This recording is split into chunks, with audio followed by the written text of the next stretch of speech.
Good morning. If we have not had the chance to meet, my name is Mark Presley, and I am the creative minister here, which means I get the fun joy of coming up with creative ways of sharing, as he said, the great story of God and what is happening in our church through Sam and Justin and so many others. And we are in the middle of a parenting series, kind of parenting through Proverbs, looking at how we can plant seeds in our kids' lives. No matter how young or old they are, how we can plant seeds. And my message today is on using our mouth. And as I was thinking of how to open this sermon, I started thinking through and I said, is there a plant out there with a mouth? Because you go, okay, there is in Lord of the Rings or whatever, there's talking trees, there's all sorts of stuff, but there actually is a group of plants, carnivorous plants, that all have mouths. And so I brought some in. You've got your pitcher plant here. Now, not what we would think of a mouth, but it has little pitchers on it, and flies will fly in, and it'll capture them and disintegrate, whatever, and eat the meat, all sorts of stuff. There's some other ones up here. It's like Wednesday Addams' garden up here or something. But this little tiny one right here is one we've probably all heard of, a Venus flytrap. Now, I have a friend on staff that I told her I was going to use a Venus flytrap, and she was scared for my life because I think she thought of like the piranha plant in Super Mario Brothers or Little Shop of Horrors or whatever it is, that it was going to attack me. But you see, they're just tiny. You probably can't even see them where you're at. They're tiny, tiny. And I wanted to take a video of it eating a fly. They're not called dog traps because they're tiny. But I sat there for about 20, 30 minutes out on my porch because I just got these. These are extremely hard to raise. Just trust me. They told me at the nursery, you got to use distilled water, all sorts of stuff. Feed it carnivorous food or flies or something. But I sat there and a spider was on it, and I waited and waited and waited for the spider to go in the trap, and it never did. Because the things don't move. They just sit there and wait for it to come to them. But today I want to talk about how we can plant seeds. How we can use our mouth. In Proverbs 18, we're going to start out. Now, I'm going to warn you. We're going to go a little bit of a journey through the Old Testament, but we're going to start in Proverbs 18 because that's where we're at in this series. Proverbs 18, verse 20 through 21. And it's all about the mouth. From the fruit of a man's mouth, his stomach is satisfied. He is satisfied by the yield of his lips. Here's the key right here. Death and life are in the power of the tongue, and those who love it will eat its fruit. Sam used the phrase last week, sticks and stones can break our bones, but words will never hurt us. But how false is that? How false is that? Words are like a sword cutting into us. My brother and I have 4 kids. I didn't introduce my family. I have 4 kids. Our oldest is at college. Does not make me an expert on parenting, trust me. But I have lived through a lot of good and bad. I've been married to my sweet wife in February. It will be 25 years. And I actually grew up in this church, so some of you have helped parent me. You probably even changed my diaper, but don't think about that. But I've been here I've been on staff for over 26 years, and I've probably been in the church for 30 or 40 years. Won't tell you how old I am, but you could probably guess if I was born in 1975. But my brother and I, my younger brother, I come from a family of 5 kids, me included, had a tendency to fight a lot, wrestle. We would get onto something, usually it's someone messed us up, again in Super Mario Brothers. They got eaten by the piranha plant, or someone stole our Lego, or we're outside playing superheroes, and we get in a little bit of a tussle. And that's when you see the bad of your mouth come out. And you start yelling at each other, and you know what? But if you have a sibling, you understand this. It only takes like someone to draw blood or a hole in the wall, and suddenly that mouth becomes the greatest thing in the world because you don't want to get in trouble with your parents. So you start to say, oh no, we're good, we're best friends suddenly. And that mouth switches from death to life. From death to life. Here's some other verses in Proverbs. There's over 100 verses that talk about the mouth and the tongue and words. 12:18, I just talked about swords. The words of the reckless pierce like a sword, but the tongue of the wise brings healing. Proverbs 15:1-4, a gentle answer turns away wrath, but a harsh word stirs up anger.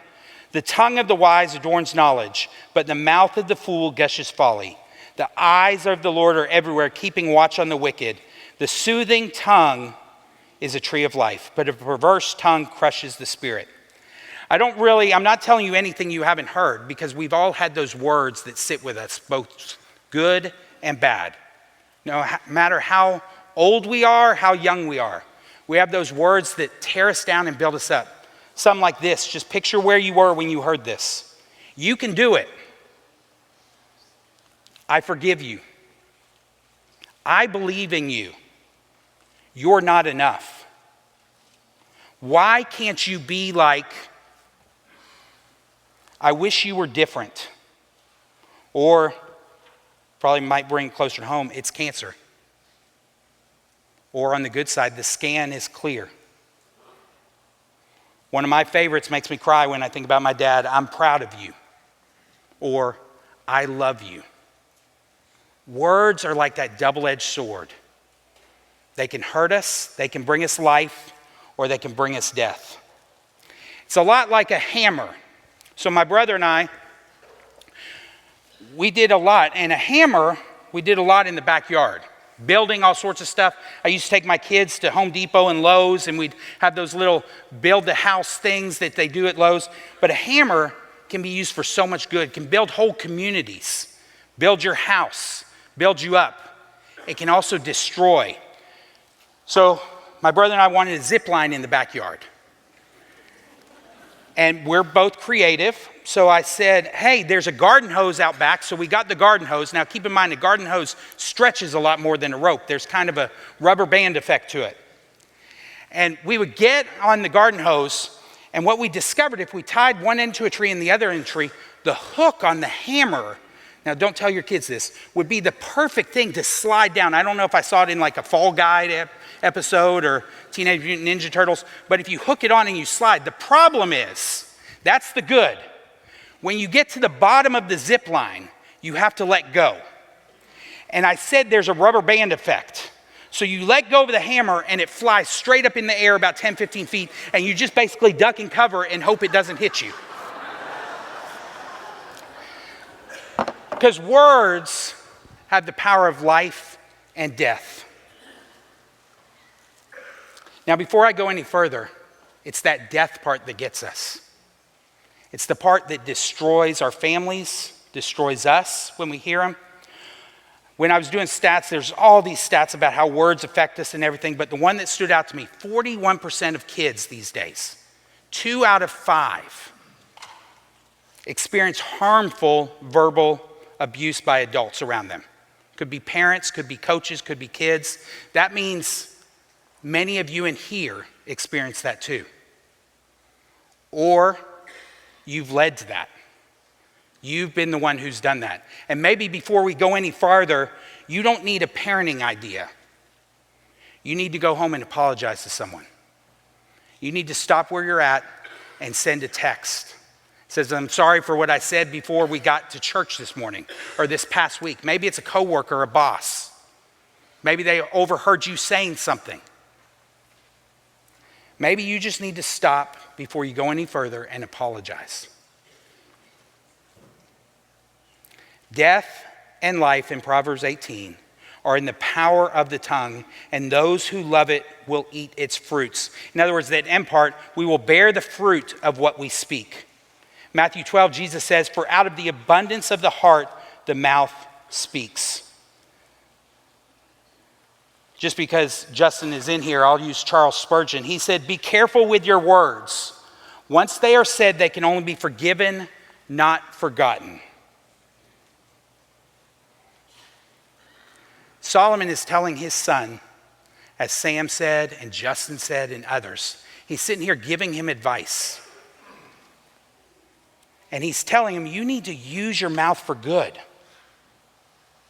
And that led me into the Old Testament. and a story of Moses. And Moses has just, with God's power, freed the Israelites. And they're walking, they've crossed the Red Sea, and he's about to talk to them, and he gives them what the Jewish community would call the Shema, the great verse that kind of is the foundation for our Bible.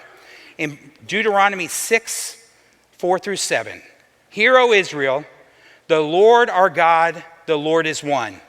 You shall love the Lord your God with all your heart, with all your soul, with all your might." And here's where we start to see it. Words is right there.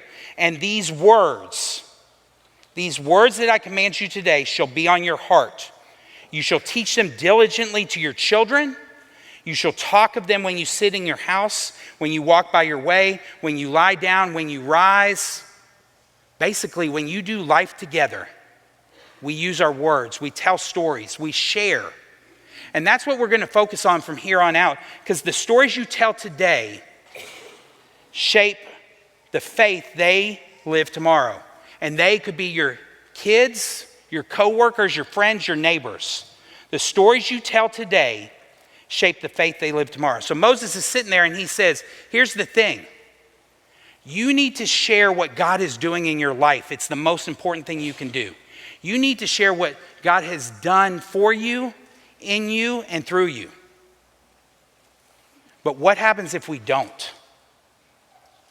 Because we have a whole Bible, we can look through the generations that followed Moses and see what happens when we don't share that story, when we don't share our faith. And if you look in Judges 2:10, it's a couple generations removed, about 3 or 4 removed from Moses, and all that generation also were gathered to their fathers. And there arose another generation after them who did not know the Lord or the work that he had done for Israel. It's a scary sentence for a parent. Somebody stop telling the story, and let's make sure that's not us.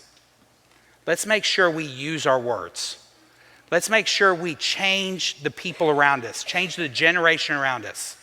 Now, I would tell you, if it's already happened, don't fret. Start today. Start sharing today. And we'll get into how you can share, but start sharing today. Change the generation around you. Leave a legacy of what God is doing in your life. Don't give up hope and pray for your kids, however young or old they are. All is not lost. And sometimes these stories, we're talking about words today, but sometimes the actions without words are even more powerful. And the stories you tell without your words are even more powerful. Deuteronomy 6:7, and yes, I got the pun there. "You shall teach them diligently to your children, and shall talk of them when you sit in your house, and when you walk by the way, and when you lie down, and when you rise." Moses is telling them, share stories. And what happens if we do? If you look a couple books over, the very next generation, Joshua rises up. So basically, he gives them those words, and for 40 years, the Israelites wander the wilderness. They see all sorts of amazing stuff as they're wandering. There's God's in a cloud. He gives them food every morning and manna. All sorts of stuff is happening. The 10 Commandments are given. All this awesome stuff. And then another generation rises up, and that generation has told them the stories. And Joshua says, in chapter 3 of Joshua, he says, hey, something awesome is about to happen. You just wait. For tomorrow, the Lord will do wonders among you. You just wait. You think you've seen it all. You're about to see something incredible. And there's another river crossing. So they cross the Red Sea, 40 years. They're about to cross the Jordan. And Joshua in chapter 4 starts to tell what's going to happen. You're going to walk out there, and we're going to read it, but you're going to walk out there, and you're going to take the ark. And when you take the ark, the water's going to part. You're going to experience something you've never have. And I want you to pick up a stone. So let me start there in verse 5 of chapter 4 of Joshua. And Joshua said to them, pass on before the ark of the Lord your God in the midst of the Jordan. In other words, go out in the middle. And then here's the key right there. Take up each of you a stone upon his shoulder, according to the number of tribes of the people of Israel. So 12. That this may be a sign among you, a memorial among you, something you can tell other people about. When your children ask in time to come, what do these stones mean to you? Then you shall tell them, there it is again, tell them that the waters of the Jordan were cut off before the ark of the covenant of the Lord. When it passed over the Jordan, the waters of the Jordan were cut off. So these stones shall be to the people of Israel a memorial forever. God does something incredible, but he doesn't just want the Israelites to experience it. He wants them to remember it and then repeat it to the next generation and the generation after that. Because the stories you tell today shape the faith they live tomorrow. So my dad, who's no longer with us, he passed away a couple years ago, was a geologist. Now, I don't know if you know any geologists, but it means they love rocks. And they don't just kind of love rocks, they really love rocks. And my dad loved them so much, he got a PhD in it. So he didn't just go to one school, he went to 3 schools so he could study rocks. And I can tell you all about this rock, and the reason I can, it's granite, a red granite. It's got sparkly stuff in it, all sorts of stuff. It's because we would take road trips. You probably have a memory like this if your dad was an architect or your mom was an architect or something like that, or if whatever they did, they probably helped you experience life like I did with rocks. And we would go on these road trips, and we were in our station wagon back in the day when you could sit in the back facing backwards. And we'd be driving, going all, probably no seatbelts, and we'd be going all across America on different road trips. And it would never fail. We'd go about, 2 hours. And most people stop at a gas station or a Buc-ee's or something like that.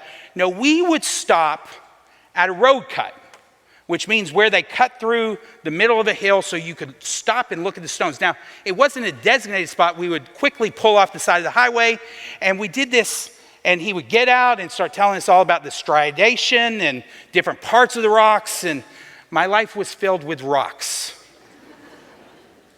Now, I loved it as a kid because I could climb all over the rocks, ignoring most of what my dad said, and to be honest, I don't even really remember every rock we stopped for. But I remember being with my dad. So Joshua, they're crossing the river, and he says, get some stones and put the stones up as a memorial, as a sign. So when your kids ask, and their kids ask, and their kids ask, you can say, God did something incredible. Because the stories you tell today will shape the faith they live tomorrow. I want to give you 3 ways you can be a better storyteller. 3 ways you can tell stories that shape their faith. The first off is going back to Deuteronomy 4:7. We need to tell them stories. You shall teach them diligently to your children and shall talk of them. It's the bedtime stories, the stories of your grandparents and your parents. It's the stories of what God did in their life. Take a moment today to tell them stories, and don't stop telling them stories. The word impress literally means in Hebrew to sharpen over and over and over. Tell them the stories of what God has done in their life, in your life. Joel 1:3 sounds a lot like that blessing song we sing sometimes from Justin and Holly. Tell your children of it, and let your children tell their children and their children to another generation. It's literally, we need to stop and tell them stories. And tell them lots of stories, no matter how young or old they are. And if your kids are grown, your role isn't over. I'm in a small group, and we're studying raising adult age kids, which I didn't realize. I was a great parent when my kid was still in the car seat. Great parent. Now as they get older, no, parenting's a lot tougher. And some of you are a lot farther down the road than me, and as I said, I'm not an expert, but I can tell you what I have lived and what I've learned. And I tell them those same things because I tell them stories. And your role isn't over just because they're old. Continue to tell them what God has done in your life. And you know what happens when we teach them? The message of God's faithfulness is passed down. So the first thing is tell them stories. The second thing is give them stories. Give them experiences. The stories get old after a while unless you give them new ones. Unless you show them what's going on in their life. Joshua 4:6, back to that passage when they're crossing the river. That this may be a sign among you when your children ask in time to come, what do these stones mean to you? You shall tell them the waters of the Jordan were cut off before the ark of the covenant. going down. So these stones shall be to the people of Israel a memorial forever. Give them stories. I was watching a YouTube on Mr. Beast this week as I was studying for this. And it's interesting. The reason he's probably the most popular YouTuber out there is because he's figured out the secret. Because you see, with this generation, and possibly our generation now, the currency is time and attention. And it's not the content of his videos that keep us. He's figured out how to keep you watching. He will put a video out and then edit it and put a video out because he looks at the metrics. Because his whole job is he gets paid for how much you watch. In the same way, we need to use stories to capture the imagination of the next generation. We need to use stories of what God has done to pass them down so they know, much like Moses taught us and Joshua. I want to give you 3 ways within this point of how to do that. Moments, milestones, and memories. Moments are those unexpected things we encounter. Like say we go on a trip to Africa like I did and you end up with malaria and you're in the hospital for 4 or 5 weeks and God does incredible things. Those are moments. And you use those to tell the story of God's faithfulness. Because this week I got an incredible thing from my kidney doctor. If you didn't know and you possibly did, you were praying, I had malaria and almost died. And my kidney doctor said, I have the best set of kidneys he's seen in like ever in his office. So I don't know what God did, but he blessed my kidneys after weeks and weeks in an ICU. Moments don't have to be big, they just have to be intentional. It's those car ride conversations on the way to school, on the way home from school, taking your kid to college. It's those moments where you just stop and say, isn't God good? Isn't God good? It's looking up at the sky and saying, thank you for the rain, thank you for the sunshine. The next one is milestones. These are the easiest of the 3 because they're the big markers. They're the kindergarten graduation, the going into high school, the high school graduation, the marriage, the first kid. They're those milestones when you stop and you celebrate and share what God is doing in their life and in your life. It's really not about doing something big. It's just, again, about being intentional. Being intentional with what God is giving you, these milestones. And the last one, perhaps my favorite, it's memories. Give them stories. And I love embarrassing my kids. It is my goal in life to embarrass because I want to give them stories, or at least that's my excuse. But I've done things like the last day of school. I will show up at their school and water balloon them in front of all their friends just to celebrate, give them a memory. Eli, our second one, I'm famous for doing this. Our 2 younger ones, Mia Kate, who we adopted, she does not like to be embarrassed as much as Eli does. But I will yell at them when I drop them off from school. All sorts of silly things like, I love you, did you brush your teeth? Do you have clean underwear on? All those kind of things, as loud as I can. Because again, I want to give them stories, but at the same time, I want to give them stories about what God is doing in their life. When we go to camp together, we get to share that and experience that. When we go on mission trips, we get to share that and experience that. Look for ways today that you can start to build those memories.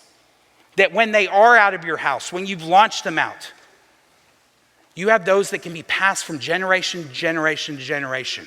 And maybe they've already left the house. Maybe they even have their own kids. Think of ways you can build memories. I was watching the movie Up, a little bit older movie. It's the one with the house and they take the balloons and they launch it, and it's got 2 main characters, Carl and Russell. And Russell is the kid in the Boy Scout uniform.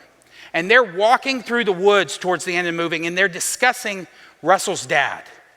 And Russell turns to Carl and he says these words. Well, let me set it up. He's talking about his spending time with his dad, and they're actually playing a game and watching cars go by and just simply counting the cars. And he says this, that might sound boring, talking about the game they're playing, but I think the boring stuff is the stuff I remember the most. You might feel like you missed some moments, but it's not too late to start telling a better story today. So we've got 2. Tell them stories, give them stories. The last one, share your story. When was the last time you told someone about what God's doing in your life? When was the last time you shared your testimony? Psalms 78 says this: He established a testimony, a story in Jacob, and appointed a law in Israel, which he commanded our fathers to teach their children, that the next generation might know them. The children yet unborn and arise to tell their children. Your story will get passed down from generation to generation. In verse 7, so that they should set their hope in God and not forget the works of God, but keep his commandments. What happens when we share the story? It goes farther and farther and farther. And here's the amazing thing about telling your story. It's always changing. If you follow God, he's always doing something in your life. Your ending is always changing of that story you're telling now. God wants to do something amazing in you and through you. But he also wants you to tell other people about it. And it's not about necessarily teaching Bible stories. It's about doing life together. It's about sharing what's going on in your life. I said I go on mission trips with the kids, with my kids. And one of the things Hayden has them do is write out their testimony. When was the last time you looked at your testimony and shared it? I know our senior adults on a green card will write out their testimony, their story. They'll share it for the next generation. When was the last time, I'll never forget, Chris is in here, and Chris talked about walking his garbage can down and just talking to a neighbor and sharing his story with the neighbor. And maybe that's a message for you today more than anything else. You need to share your story. You need to tell what God is doing. Because when you do that, it changes generations, and I'm proof of that. And I'm proof of that because of a man named Palmer Getty. And Palmer Getty was a Lutheran pastor in Missoula, Montana, home of the University of Montana. And you see, my dad, who grew up in the church, was running from God. And a Lutheran minister invited him to a small group. And didn't just change his life, changed generations, because he was willing to share his life and his story. You see, Palmer Getty invited my dad to that small group and shared his story and shared his faith. And they started doing life together. And my dad came back to Christ. And because of that, his family, including me and my siblings, would forever be changed. And my kids will be forever changed. Because a man took the time to share his story and tell the good things, tell the greatest story there is. That God loves you so much. He died on a cross for you. He sent his only son to come and die for you. And if you've never heard that, it's the greatest story I could ever tell you. And I'll tell you at the end of this service, you can even go now. There's a next steps room. Sam would say, my right, your left. You can go down there. And I'll be there, someone will be there willing to share this story with you if you've never heard it. Because it's maybe not a story you need to tell, it's a story you need to believe. Because the stories you tell today shape the faith they live tomorrow. Do I know it works?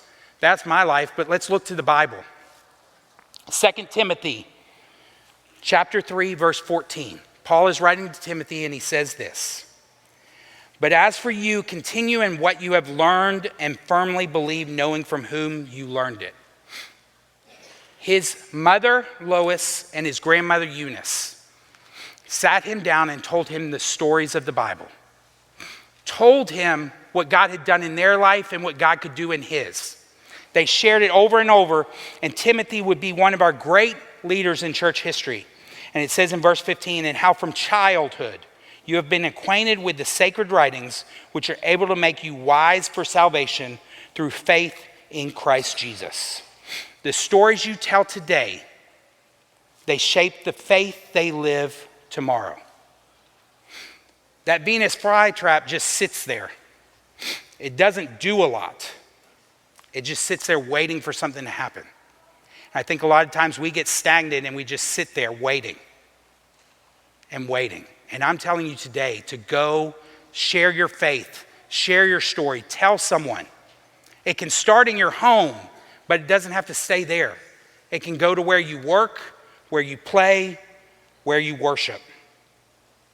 Imagine a generation that doesn't forget because someone chose to tell the story. Let me pray, and then I have one more thing for you. Dear God, you are an awesome God.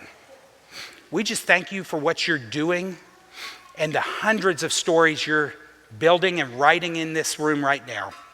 I pray you give us the confidence and the courage to share those stories with our kids, with others. Lord, help us to follow you in all we do. You are an awesome God. In your name, amen. So I want to give you some real practical application before we go. But there's two ways that you can get involved. The first is if you want help in how do I talk to my kids, how do I share these stories, there's the family. You can text the word family to 96123, and it'll send you a text. It's kind of what they studied for the week. It's through our kids ministry. It's a great way if you have young kids. You'll get little helps, all sorts of stuff. The other way is during this series, again with all the plants and stuff, we have seeds of discussion. Get the little pun there, seeds of discussion. You can text the word home to 96123 to get those. And those are two great ways. It'll give you some discussion questions. You can also listen up on the podcast. Sam and I get the pleasure of being on the podcast with Sam, more making fun of Sam most of the time, but get the pleasure of being on the podcast with Sam.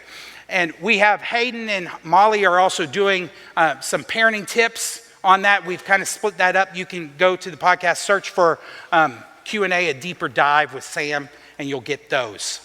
Now again, I talked about the Next Steps room. If you need to go have a conversation about joining the church, about a spiritual conversation, if you just want to tell someone your story, you can go right down this hallway to my right, and you'll see the Next Steps room at the end of the hallway. Someone would love to talk to you, pray with you there. One last thing, because stones are big in my family, I want to give you a stone as you leave. And let this be a reminder to share your story with others, a reminder to tell your kids their story. So as you leave, when I pray in here in just a minute, there's some baskets you can grab a little pebble. Now I will tell you, if you have younger kids, we don't need a story of how they threw this at somebody and did that. But take it, if you want to take it, decorate it, whatever, put it somewhere where it will remind you in the coming days that this is a reminder that I need to tell it and repeat it. I need to tell it and repeat it. Let me pray, and then y'all are free to go. Dear Lord, you are an awesome God. Thank you for all you have done today. Thank you for using me. Thank you for using us as we become your mouthpiece to the world, Lord. Use us in incredible ways this week as we go. In your name, amen. As Sam says, go love your neighbor. Thank you for joining us today for Worship Online. If you're in our area, we want to invite you to come to physically connect to your local church. We would love to help you to live and love like Jesus alongside of others who are doing the same. If you're from outside of our area, can I challenge you to find a local church in your area that's going to preach the Bible and exalt Jesus? Smash the like button, subscribe, share with friends, and turn on notifications if you'd like to stay up to date with us. And thanks again for joining us.